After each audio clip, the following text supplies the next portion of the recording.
কম টাকায় পরিবারের সবার জন্য ঈদ শপিং বা বাজেট ফ্রেন্ডলি ঈদ শপিং। আসসালামু আলাইকুম, কেমন আছেন সবাই? আশা করছি সবাই অনেক বেশি ভালো আছেন। আলহামদুলিল্লাহ, আমিও অনেক বেশি ভালো আছি। আজকের ভিডিওতে আমি শেয়ার করব কিভাবে কম টাকায় পরিবারের সবার জন্য ঈদ শপিং করা যায়। আমাদের মতো মধ্যবিত্ত পরিবারের জন্য ঈদ শপিং করা একটি চিন্তার বিষয়। কিভাবে বাজেট ম্যানেজ করব, কিন্তু আগে থেকে সঠিকভাবে প্ল্যান করতে পারলে কম টাকাতেও কিন্তু খুব সুন্দরভাবে ঈদ উদযাপন করা সম্ভব। অনেকেই আমাকে কমেন্ট করেছিলেন এবং আমার কাছে জানতে চেয়েছিলেন, আপু কিভাবে আমরা কম টাকার মধ্যে ঈদের মার্কেট করব বা পরিবারের সবার জন্য ঈদের কেনাকাটা করব, ঈদ শপিং সম্পর্কে একটা ডিটেলস ভিডিও দিও, যাতে আমরা সবাই খুব সুন্দরভাবে কম টাকার মধ্যে ঈদের শপিংগুলো করতে পারি। যার কারণে ভাবলাম, যেহেতু ঈদের আর খুব বেশি দিন বাকি নেই, অর্ধেক রোজা কিন্তু অলরেডি শেষ হয়ে গিয়েছে, তাহলে একটা ঈদের বাজেট ভিডিও বা ঈদের শপিং রিলেটেড একটা ভিডিও নিয়ে আসা যাক। যার কারণে আজকের ভিডিওটি শেয়ার করা।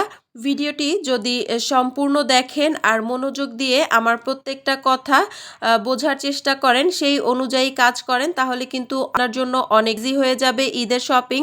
আর খুব কম টাকায় আপনি চাইলে ঈদের শপিংটা করে নিতে পারবেন পরিবারের জন্য। সবার আগে আমাদের একটা বাজেট ঠিক করতে হবে। আমি যেমন প্রত্যেকটা কেনাকাটার আগে আপনাদের একটা বাজেট নির্ধারণ করতে বলি। সেটা হচ্ছে একটা নির্দিষ্ট অ্যামাউন্ট, যে আপনার পরিবারের জন্য, সেটা মুদি বাজার হোক, মাছের বাজার হোক বা মাংসের বাজার হোক, প্রত্যেকটার জন্য কিন্তু আমি একটা বাজেট লিস্ট করতে বলি বা প্ল্যান করতে বলি, একটা আইডিয়া করতে বলি। সেভাবেই আপনার কিন্তু ঈদের কেনাকাটার জন্য একটা লিস্ট করতে হবে, একটা প্ল্যান করতে হবে। প্ল্যান মাফিক কাজ করলে কাজটা অনেক সুন্দরভাবে করা যায় আর কোনো প্রবলেমে পড়তে হয় না। প্রথমেই আপনার হিসাব করতে হবে আপনি কার কার জন্য ঈদের কেনাকাটা করবেন, মানে আপনার পরিবারে কয়জন আছে। পরিবার বলতে আমাদের বাবা মা থেকে থাকে, আমাদের হাজব্যান্ড ওয়াইফ বাচ্চা থাকে, কারো একজন দুইজন।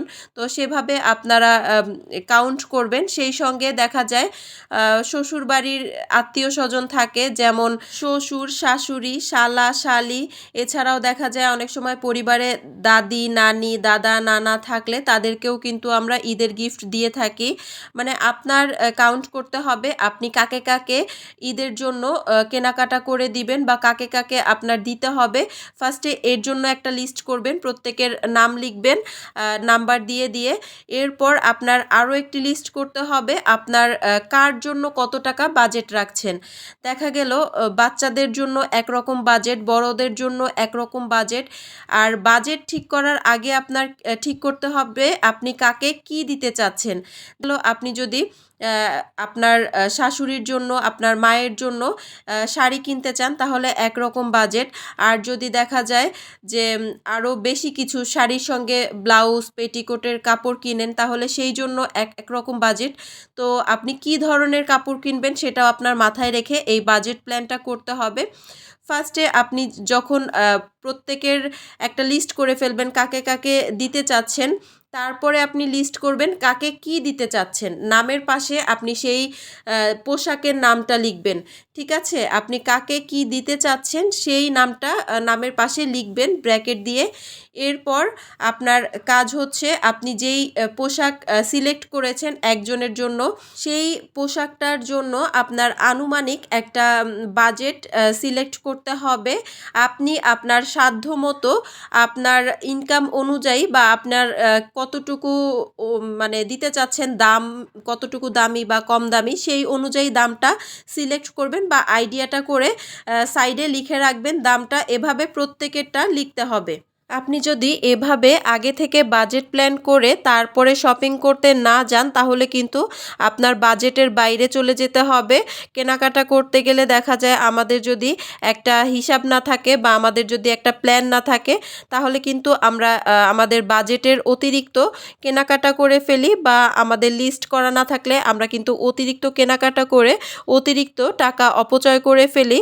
আপনার বাজেট করা শেষ, আপনার লিস্ট করা শেষ, আপনি কাকে কাকে দিবেন আর কত টাকার মধ্যে দিবেন, কি কি দিবেন, সব কিছু যখন আপনার একটা প্ল্যান করা হয়ে যাবে, বাজেট করা হয়ে যাবে বা লিস্ট করা হয়ে যাবে, তখন আপনার আইডিয়া করতে হবে বা নির্ধারণ করতে হবে যে আপনি কোথা থেকে কিনবেন, কোথা থেকে কিনলে আপনি কম দামে কিনতে পারবেন, ভালো মানের প্রোডাক্ট কিনতে পারবেন, আর সেই সঙ্গে সাশ্রয়ও করতে পারবেন। আর এমন জায়গায় যেতে হবে যেখানে মানে আপনি সব কিছু পাবেন, সবার জন্য কেনাকাটা আপনি এক জায়গা থেকে করতে পারবেন, এমন জায়গা আপনার সিলেক্ট করতে হবে। তো এরকম জায়গা যদি আপনারা চিনে থাকেন তাহলে তো অবশ্যই ভালো আপনাদের জন্য, আর যদি না জেনে থাকেন তাহলে আমি বলবো যে কোনো বড় ধরনের শপিং মল বাদ দিয়ে সেগুলো আপনারা মানে মাথায় আনবেন না, তাহলে কিন্তু বাজেটে আসলে কিছুই করতে পারবেন না। বাজেটের মধ্যে বড় শপিং মলের চিন্তা বাদ দিয়ে লোকাল ছোটোখাটো যে মার্কেট অথবা দোকানগুলো থাকে সেই সব জায়গা থেকে শপিং করার চেষ্টা করবেন। অবশ্যই যেখান থেকেই মার্কেট করেন আপনি খুব ভালোভাবে দেখে শুনে তারপরে প্রোডাক্ট কিনবেন। মানে একটা জিনিস যখন আপনি একটা লোকাল জায়গা থেকে কিনবেন তখন কিন্তু আপনার সেটাকে খুব ভালোভাবে দেখে নিতে হবে যেন এর মধ্যে কোনো সমস্যা না থাকে। আপনি যদি একটু চালাক হন বা একটু বুদ্ধি খাটিয়ে কাজ করেন তাহলে কিন্তু আপনি খুব ভালোভাবে কেনাকাটা করতে পারবেন কম টাকার মধ্যে। যেমন আমি সবসময় প্রেফার করি আমার পরিবারের জন্য বা আমার নিজের ফ্যামিলির জন্য, ঘরের জন্য কিছু যদি কিনি তাহলে লোকাল মার্কেট থেকে কেনার জন্য, এতে করে তুলনামূলক কম দামে কিনা যায়, মানে দামটা অনেক কম থাকে, সেই সঙ্গে দরদামও করা যায়। আপনি যদি বড় শপিং মলে যান দেখবেন যে সব জায়গায় ফিক্সড প্রাইস লেখা আছে, আর ওদের যেহেতু খরচ বেশি, মানে দোকানের অনেক খরচ থাকে, একটা মার্কেটের ভেতরে যদি দোকান হয় সেই দোকানের ভাড়া থেকে শুরু করে লাইটিং থেকে শুরু করে বিভিন্ন ধরনের খরচ তাদের বহন করতে হয়, যার কারণে সেম ড্রেসটাই যদি আপনি লোকাল মার্কেট থেকে কেনেন বা বড় শপিং মল থেকে কেনেন তাহলে বুঝতে পারবেন অনেক বেশি পার্থক্য দামের মধ্যে। যার কারণে বড় শপিং মল না খুঁজে, বড় শপিং মল বাদ দিয়ে আপনাদের চেষ্টা করতে হবে লোকাল মার্কেট থেকে শপিং করতে। আপনি যদি ঢাকার মধ্যে থেকে থাকেন তাহলে অবশ্যই গাউসিয়া মার্কেট, নিউ মার্কেট অথবা মিরপুর হোপ মার্কেট, এই ধরনের কিন্তু অনেক মার্কেট আছে যেখানে আপনি খুবই কম দামে, খুবই সাশ্রয়ী মূল্যে আপনি আপনার প্রয়োজনীয় সব কিছু এক জায়গাতে পেয়ে যাবেন, আর অনেক অনেক ভ্যারাইটি পেয়ে যাবেন। আপনি খুঁজে খুঁজে আপনার পছন্দের জিনিসটা, আপনার প্রয়োজনীয় জিনিসটা নিয়ে নিতে পারবেন। আমার মনে হয় আপনারা যদি যেখানেই থাকেন না কেন আশেপাশে একটু নজর রাখলে বা একটু খোঁজ করলে কিন্তু এই রকম লোকাল মার্কেট পেয়ে যাবেন।